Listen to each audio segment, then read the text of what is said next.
Bug-Eye guys. Today, quarter elliptical leaf springs. These beauties are our topic for Bug-Eye maintenance, and I'll tell you why. First of all, we've got a lot of these that are removed from cars for various reasons. This one, you need to understand these plug into the body of the car. This is the spring box on a Sprite Mark 1 Bug-Eye or a Mark 2 Sprite, quarter elliptical spring. The later cars had a half elliptical that was more like an archer's bow. This little stubby thing, it plugged into the body of the car here. This is a rust area, so what you have is moisture collecting in there, and then all these leaves just kind of fuse together. And you can see on this one, you have all these leaves, and then this is just like a solid block of rusty steel. Then you have another complication, which is that they start to deform. This one has a down curve and then back up again. This one is just fanning out.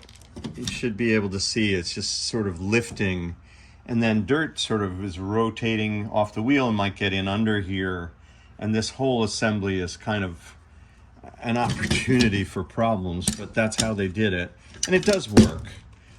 This one also, if you can come down to this end, you start to get a looseness in down here. The clamp is loose. So, and these bushings can fail. I mean, the whole thing is an opportunity for maintenance. A lot of times these bands are missing or also sloppy. So there are lots of things that can go wrong. This is a brand new one we sell in our parts catalog. So we invite you to check that out on our parts page if you need new springs.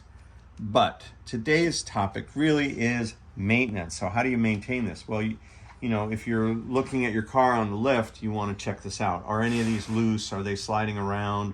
Are they missing? That's a very important thing to keep an eye on.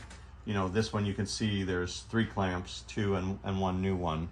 So this one has the same arrangement, right? 1, 2, and 3. But this one is loose, so this is going to rattle, and that may be one reason why this one was removed. But more importantly, the owner's manual says you have to lubricate these. You have to go lubricate your springs. Crazy, right? Who would lubricate a spring? But these have to be lubricated or they creak. And you can diagnose this by just putting your hand on the beading of the back end of your Frog-Eye or your Mark II Sprite. Bounce it, and if it kind of makes this sort of creak like an old bed frame creaking, you need to lubricate these. So that is in the owner's manual. I believe it's every 1,000 miles or 1,500 miles, but most of these cars need it often.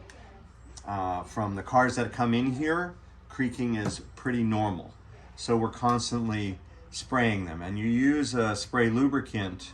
Now we have our house blend that we use, and we actually edit it once in a while. We try lots of different formulas. If you need what we call spring salve, we'll be happy to also sell you that in our parts catalog. That lubricant is constantly evolving as we try different blends to see what lasts the longest. But no matter what you have in your shop, as long as you saturate these, you'll find they make a lot less noise, because every one of these fingers, you can see how they would chafe against one another. Each one of these leaves, there are a lot of leaves, a lot of friction points. It's a big sandwich of stuff. And as it moves down the road, all those little fingers are basically chafing against one another, which is where the squeak is, you know, that's the origin of the squeak. So that's the most important thing, is probably the key thing on your maintenance list should be lubricate the leaf springs. So one more interesting thing about these old cars that we're working on all the time here with at Bug-Eye guys.